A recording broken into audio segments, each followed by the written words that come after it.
Hello friends, welcome to my YouTube class. And today we are going to start a new chapter, that is our environment. और आज के इस video में हम पढ़ेंगे ecosystem, food chain, food web और trophic level के बारे में. तो let's start the class. Our environment है. The environment of an organism means the physical and biological conditions in which it lives. किसी भी ऑर्गेनिज्म के लिए इन्वायरमेंट उसका फिजिकल और बायोलॉजिकल कंडीशन है जहाँ वो रह रहा है. अब फिजिकल कंडीशन क्या क्या हो सकता है? The physical conditions include soil, light, temperature, whereas the biological condition includes plants and animals or microbes around it. तो this is known as environment. इसको हम लोग बोलते हैं इन्वायरमेंट. Now ecosystem. तो इकोसिस्टम क्या है? What is ecosystem? Ecosystem is a functional unit which consists of all living being of an area and the non-living component of the environment interacting with each other to form a stable system called ecosystem. तो ecosystem एक ऐसा unit है जिसमें कि किसी particular area के सभी living being और नॉन लिविंग बीइंग एक दूसरे के साथ इंटरेक्ट करते हैं.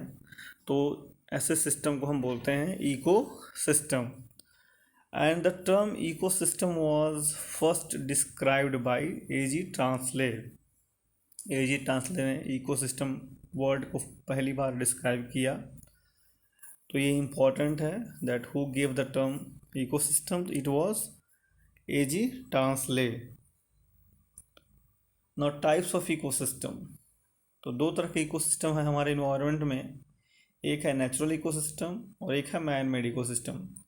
Natural ecosystem means one which is created by the nature and man made ecosystem means one which has been created by the man. तो नेचुरल इकोसिस्टम का example क्या है? डिजर्ट है, ग्रासलैंड्स हैं, फॉरेस्ट है या लेक है. और मैन मेड इकोसिस्टम का एग्जांपल क्या है? गार्डन है, एक्वेरियम है, क्रॉप फील्ड है. तो these are the two types of ecosystem which are present in our environment. No stability in the ecosystem. Ecosystem में इतने लिविंग और इतने नॉन लिविंग थिंग्स प्रेजेंट हैं. तो इकोसिस्टम अपने आप को स्टेबल बना के कैसे रखता है? That is mainly by two steps. पहला है the various biogeochemical cycles going on in environment like carbon cycle, oxygen cycle and so on. तो ये जो साइकिल्स, बायोजियोकेमिकल साइकिल्स हैं, वो लगभग हर कंपोनेंट को बैलेंस करके रखता है इन्वायरमेंट में. और इस तरह से इकोसिस्टम भी बैलेंस्ड रहता है. और दूसरा है if we consider the food chain, the number of organisms at the first level is always more than the number of organisms at the second level. तो इस तरीके से जो फूड चेन है वो भी हमारे इकोसिस्टम को स्टेबल बनाने में सहयोग देता है. क्योंकि अगर हम देखेंगे तो जो फर्स्ट लेवल पे आते हैं प्रोड्यूसर्स, उनका नंबर हमेशा ज़्यादा होता है कंज्यूमर्स से. और अगर कंज्यूमर्स में हम एग्जाम्पल ले रहे हैं तो प्राइमरी, सेकेंडरी, टर्सरी में अगर बांट देते हैं तो प्राइमरी कंज्यूमर्स का नंबर सेकेंडरी कंज्यूमर्स के नंबर से ज़्यादा होता है. तो इससे क्या होता है, जो ऊपर के कंज्यूमर्स हैं, जो सेकेंडरी कंज्यूमर्स हैं या टर्सरी कंज्यूमर्स हैं, वो कम नंबर्स में होते हैं. और इससे क्या होता है कि उनके लिए जो फूड है वो कम नहीं पड़ता है. तो इस तरह से देख सकते हैं कि हमारे इकोसिस्टम में बैलेंस बना रहता है. Components of ecosystem. इकोसिस्टम के कंपोनेंट्स क्या क्या हैं? तो इकोसिस्टम के कंपोनेंट्स दो हैं, एक बायोटिक है और एक एबायोटिक है. Biotic means all living components and abiotic means all non-living components of the ecosystem.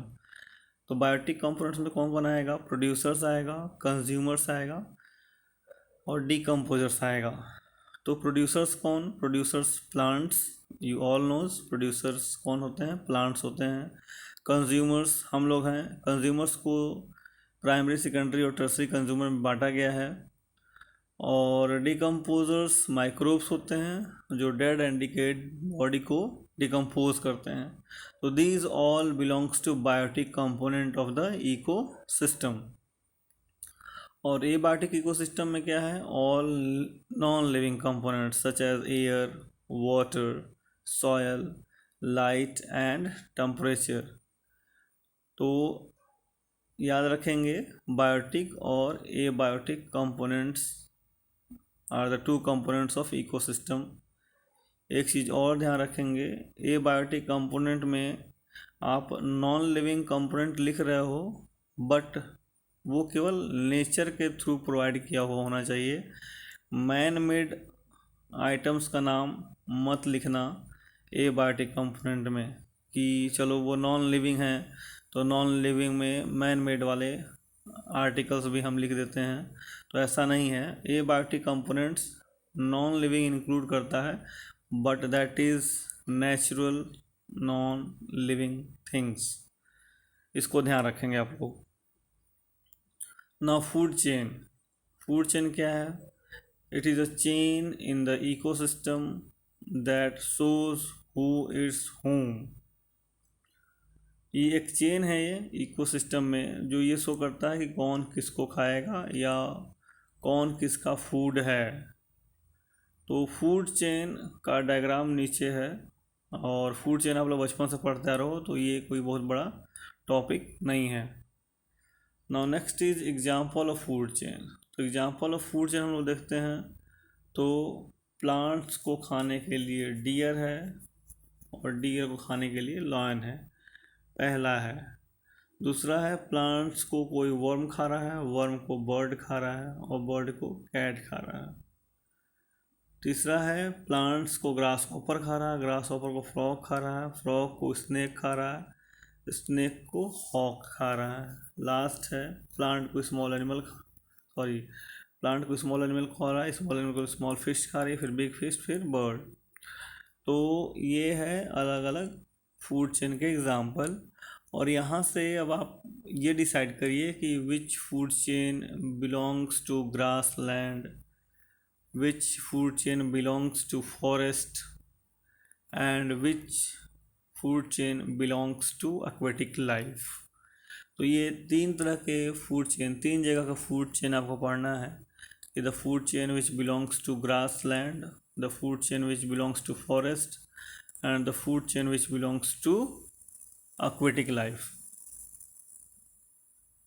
Now food web. So network of interconnected food chains is called food web. जब food chains आपस में ही interconnected हो जाएं तो that is called as food web. Trophic level. Trophic level ये important topic है।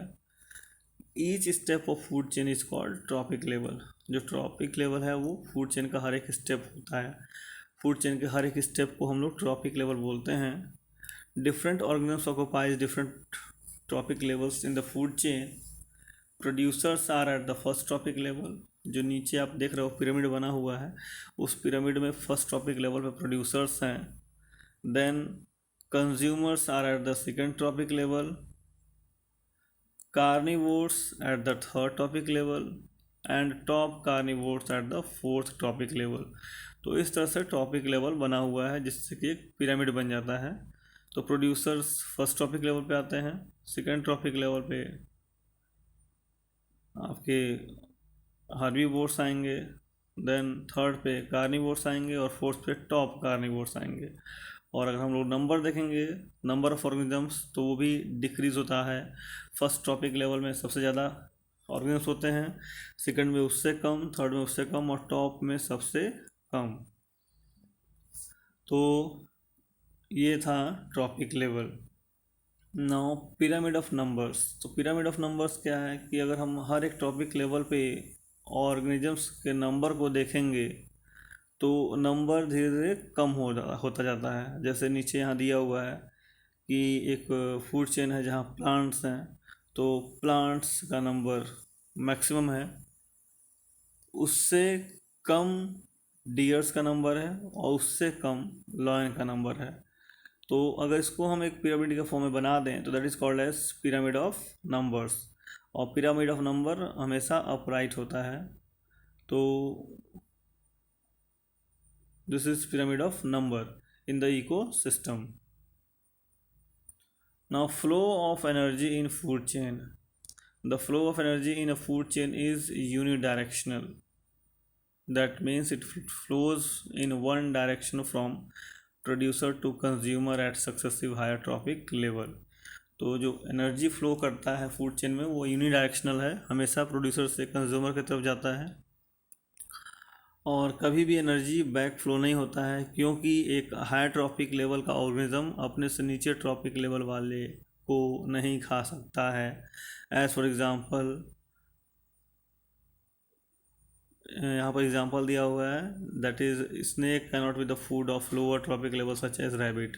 तो रैबिट को तो स्नेक खा सकता है, तो ये होगा वन डायरेक्शनल, लेकिन स्नेक कभी रैबिट को नहीं खा सकता है, तो इसलिए ये उल्टे डायरेक्शन में एनर्जी नहीं बह सकता है, हमेशा वन डायरेक्शन में ही बहेगा।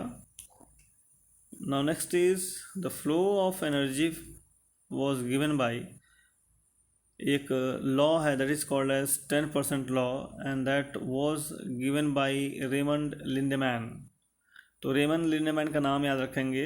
ही had given 10% law just to explain the flow of energy. Now according to this law only 10% of the energy available at a tropic level is transferred to the next higher tropic level and this is called as 10% law।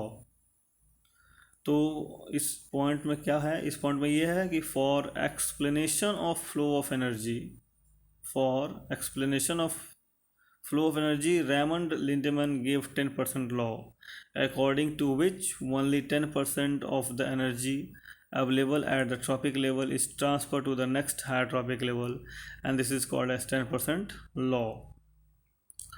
उसके बाद एक चीज़ और आपको जानना चाहिए कि जैसे आपने फूड चेन देखा, तो अगर हम यहाँ देखेंगे प्लांट्स के पास 10,000 किलो जूल एनर्जी है, तो उसमें से केवल 10% ही डियर्स के पास जाएगी और जो अमाउंट डियर्स के पास गई है उसमें से 10% ही केवल लॉयन के पास जाएगा। तो इसको हम लोग बोलते हैं 10% लॉ। बट एक चीज़ और है कि green plant absorb only 1% of solar energy, after that 10% law is applicable. यानी कि जो सोलर एनर्जी है उस सोलर एनर्जी से केवल 1% हीट या एनर्जी ही प्लांट ट्रैप करते हैं फोटोसिंथेसिस के लिए। तो कभी ऐसा क्वेश्चन आए कि सोलर एनर्जी जो है वो 1 लाख किलो जूल अवेलेबल है इन्वायरमेंट में, उसके बाद प्लांट है, प्लांट के बाद हर्बीवोर्स है, हर्बीवोर के पास कार्निवोर्स है, तो हाउ विल यू कैलकुलेट कि प्लांट सन से जो सोलर एनर्जी है उस टोटल सोलर एनर्जी का केवल 1% प्लांट यूज़ कर पाएगा और बाकी उसके बाद 10% हम लोग निकालते चले जाएंगे। तो this how we can calculate the amount of energy at each topic level of the food chain. यहाँ पे आप देख सकते हो एग्जाम्पल उसी का दिया हुआ है पिरामिड ऑफ एनर्जी पर, नीचे बिल्कुल दिया हुआ है वन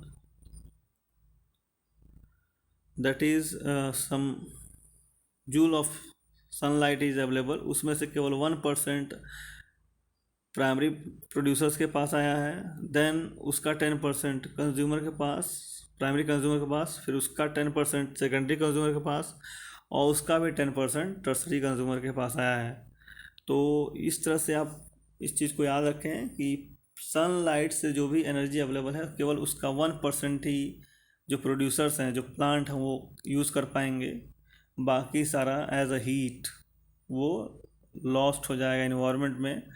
और फिर जब फूड चेन की बात करेंगे from the producers to top carnivores, यहाँ पर 10% लॉ एप्लीकेबल होगा। तो this how we can calculate the amount of energy available at each topic level. Thanks a lot for watching my video.